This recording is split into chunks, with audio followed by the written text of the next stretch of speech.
The crystal wine glasses clinked as Verity raised another toast, her perfectly manicured hand steady despite the 3 previous rounds. I lingered in the hallway outside the dining room, my hand frozen on the doorknob as her voice carried through the gap. If only Nolan had married someone more suitable for the Quinn name. The words sliced through the air, followed by murmurs of agreement. Ilara's background is hardly what we'd hoped for. And now, 5 years in, still no grandchildren. I pressed my back against the wall, my chest tightening. Through the crack in the door, I could see Nolan, my husband, staring into his wine glass, his jaw clenched but silent. His brother Jasper nodded along, while his fiancée Serafina covered her mouth to hide what I assumed was a smirk. "Did you see what she wore to the charity gala?" Serafina chimed in. "The Quinn family has certain standards, which clearly some people struggle to understand," Verity finished, her laugh tinkling like broken glass. My fingers curled into fists, nails digging into my palms. 5 years of trying to fit in, of swallowing my pride, of making excuses for their behavior. All of it crystallized in this moment. The worst part wasn't Verity's words, it was Nolan's silence. I straightened my spine and pushed the door open. The conversation died instantly, replaced by plastic smiles and false warmth. Verity's eyes widened slightly, the only indication that she might have realized I'd overheard. "Ilara, darling," she cooed, "we were just discussing the gala's success." I met her gaze and held it, letting the moment stretch uncomfortably. Then I smiled, the kind of smile that doesn't reach your eyes. "Were you? How fascinating. Please, don't let me interrupt." Nolan finally looked up, his expression unreadable. "Everything okay?" "Perfect," I replied, my voice steady despite the storm building inside me. "I just remembered, I have an early meeting tomorrow. Don't wait up." As I turned to leave, I caught Serafina whispering something to Jasper, both of them failing to hide their amusement. What they didn't know, what none of them knew, was that I'd already discovered something that would wipe those smug smiles off their faces. I hadn't slept, spending the night scrolling through old photos on my phone, snapshots of happier times when I believed Nolan and I were building something real. The bedroom door creaked open at dawn. Nolan's footsteps were hesitant, like a stranger in his own home. "You left without saying goodbye," he said, loosening his tie. Funny how silence works both ways. I kept my eyes on my laptop screen, reviewing work presentations I'd already memorized. He sighed, that familiar sound of exhaustion that always preceded his excuses. "Mom was just..." "Don't." The word came out sharper than I intended. "Don't tell me she was just being protective or that's just how she is. I've heard it all before." "What do you want me to do, Ilara? She's my mother. And I'm your wife." Finally, I looked at him. The morning light caught the silver threading through his dark hair. When had that happened? Or am I just the placeholder until someone more suitable comes along? His face tightened. "That's not fair. Neither is watching your husband sit silent while his mother tears apart everything about me." I stood up, needing to move, to do something with this energy coursing through me. "Did you know Serafina's been appointed to the board of Quinn Enterprises?" That caught him off guard. "How did you?" "Because, unlike your family, I actually pay attention to what's happening in our company. The same company my unsuitable marketing strategies helped save last year." Nolan reached for me, but I stepped back. His hand hung in the air between us like a question neither of us wanted to answer. "The charity gala next week," he said. "Mom's expecting us both." "Of course she is." I grabbed my car keys. "Tell her I'm busy being unsuitable somewhere else." As I headed for the door, my phone buzzed. A text from an unknown number. "Interesting files you've been accessing lately. We should talk. S." I froze, my heart pounding. Serafina knew I'd found something. The question was, how much did she know about what I'd discovered? The bank statement glowed on my screen like a confession. 6 separate transfers to Jasper's startup, each one larger than the last. Our savings, methodically drained over 3 months, without a single word from Nolan. My hands shook as I scrolled through the transactions, mental calculations spinning. Our emergency fund. The house down payment we'd been saving for, all of it gone. My phone buzzed. Myra's message read, "Found something about Verity you need to see. Coffee." 20 minutes later, I sat across from Mira in a corner cafe, staring at an old newspaper article she'd dug up. Quinn Enterprises scandal settled out of court, dated 15 years ago, with Verity's name prominently featured. She embezzled from her own husband's company, Mira said quietly, then used the money to buy her way onto the board. The cafe door chimed. Serafina walked in, her timing too perfect to be coincidence. She spotted us and smiled, that practiced curve of perfectly painted lips. "Alara, what a surprise." She slid uninvited into our booth. "I see you've been doing some light reading. Fascinating material," I replied, meeting her gaze. "Almost as fascinating as the irregularities I found in the current board finances." Her smile flickered. "Careful. Some stories are better left buried. Just ask Verity." The front door chimed again. Nolan entered, scanning the cafe until he found us. My stomach dropped at his expression, he knew. "We need to talk," he said, reaching our table. "Now." "About the money you gave Jasper?" I stood, my voice steady despite the tremor in my chest. "Or about how your mother bought her way into power with stolen money?" The color drained from his face. "You don't understand." "I understand perfectly. The Quinn family protects its own. I'm just not one of them, am I?" Serafina's phone chirped. She checked it, her composed expression cracking slightly. "Jasper's startup just filed for bankruptcy." "That's not possible," Nolan whispered. "Neither was stealing our savings," I said, gathering my things. "But here we are."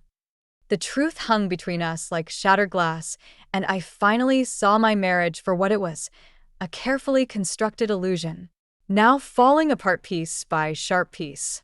The pregnancy tests, 2 pink lines, seemed to mock me. 3 tests, same result. I sat on the bathroom floor, the cold tiles grounding me as my world tilted on its axis. A baby. Our baby. The timing couldn't have been worse. My phone buzzed with another message from Nolan. "Coming home late. Board meeting." The lie was so casual, so practiced. I'd tracked his phone's location. He was at his mother's house again. The same place he'd been every night this week. The doorbell rang. Through the peephole, I saw Jasper, disheveled and desperate looking. I opened the door cautiously. "Is Nolan here?" His eyes were red-rimmed. "Serafina's gone. Cleaned out our accounts. Disappeared." "Like your startup's money disappeared?" He flinched. "That wasn't, I never meant." He ran his hands through his hair. "Mom said it would work. She promised. And now, the investors are threatening legal action. They're investigating everyone involved, including Nolan." His voice cracked. "They found irregularities in the company books going back years." Mom's panicking. My hand instinctively moved to my stomach. "Does Nolan know?" "About the investigation?" "Not yet. Mom's trying to handle it quietly, like last time." The front door opened behind Jasper.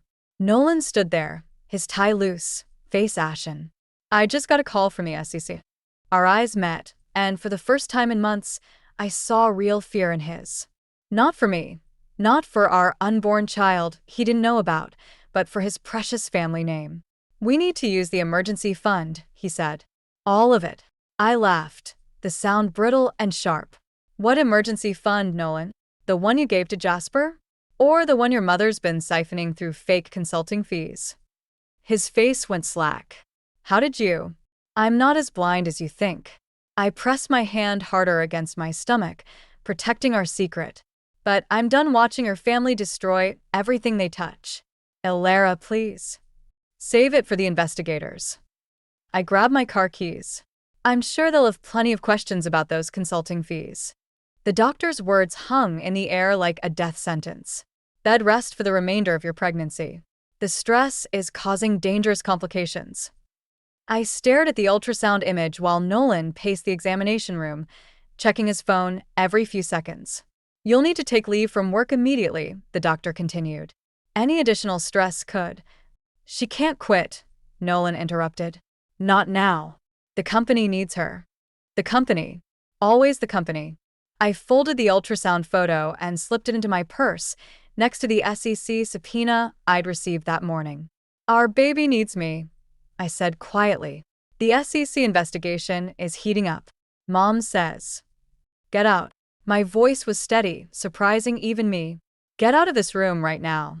He left without argument, already dialing Verity's number. The doctor touched my arm gently. "MS. Quinn, your blood pressure." "I know."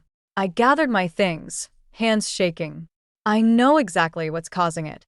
At home, Verity was waiting in our living room, perfectly poised on our sofa like she owned it. Maybe she did. I didn't know what Nolan had signed away anymore. "Darling, you're being dramatic," she said, examining her manicure. "The company's reputation could survive without me, unlike your grandson." I rested my hand on my swollen belly. "Or is he expendable too?" Her eyes narrowed.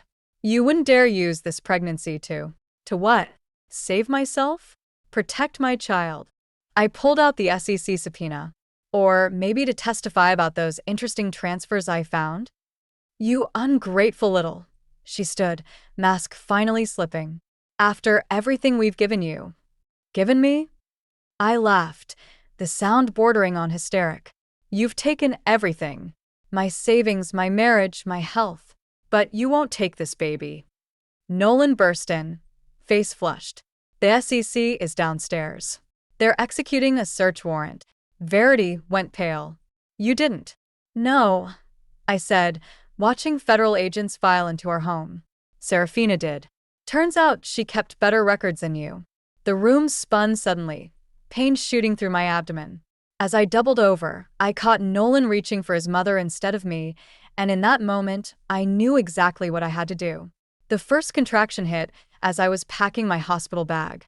Through the window, I watched Nolan's car pull away, heading to another emergency family meeting about the SEC investigation.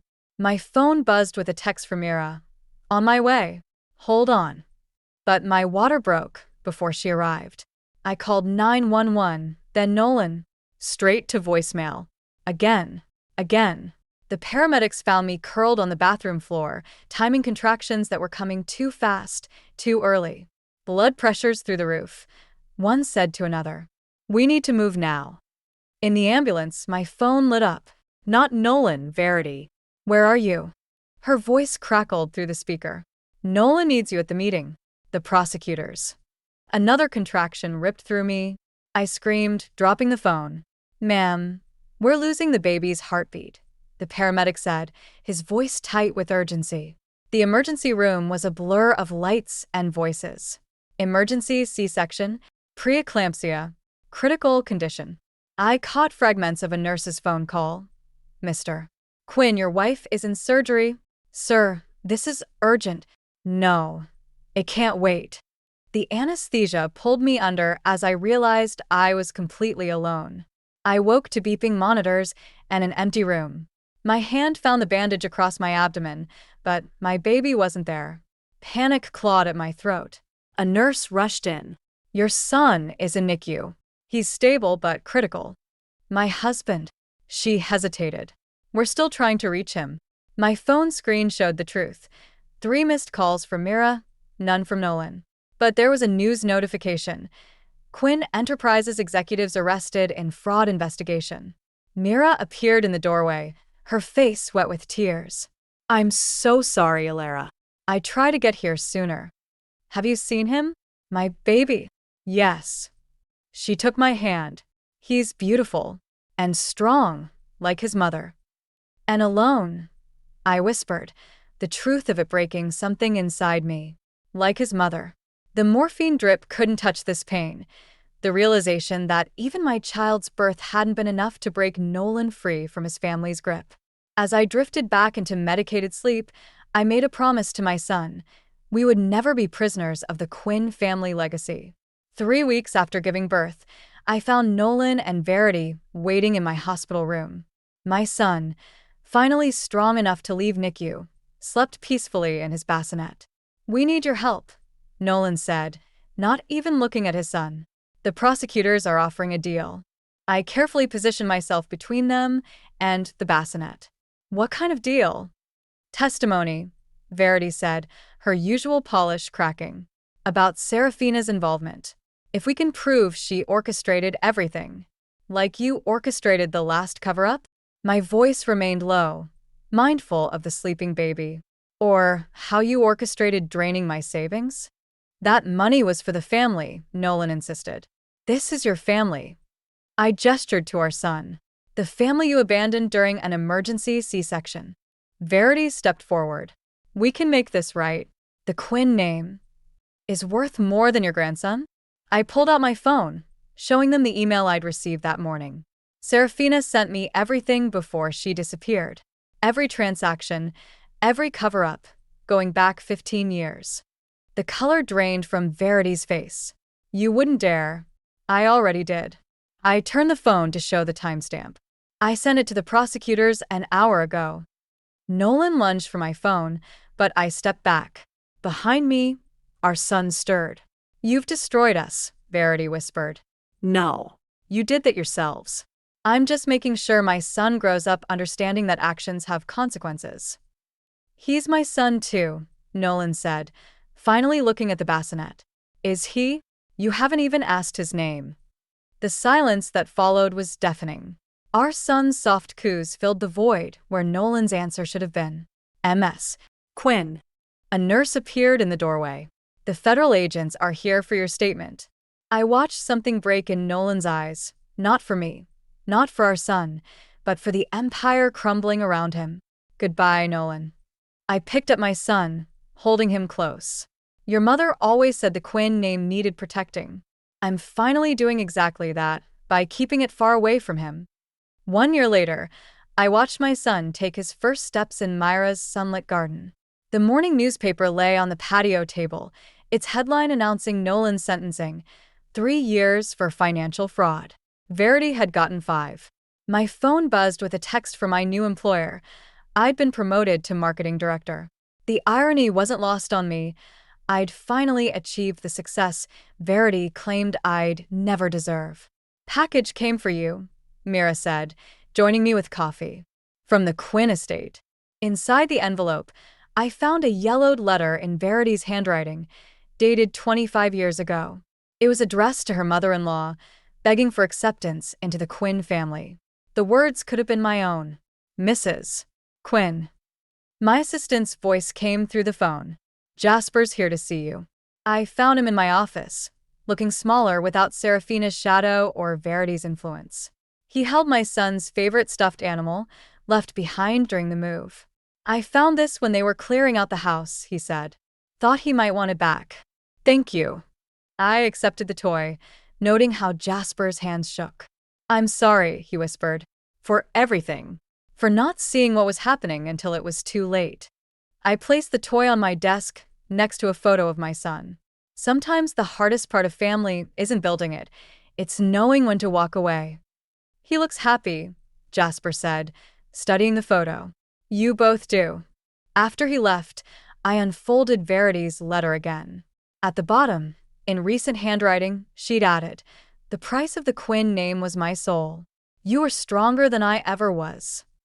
My son's laughter echoed from the daycare down the hall, pure, untainted by family legacy or obligation. I tucked the letter away, letting go of the last threads of revenge. The Quinn empire had crumbled under the weight of its own secrets, but from its ashes, I'd built something stronger. Freedom. The stuffed animal sat on my desk, a reminder that even broken families can yield unexpected moments of grace. Some bonds shatter to make room for stronger ones to grow.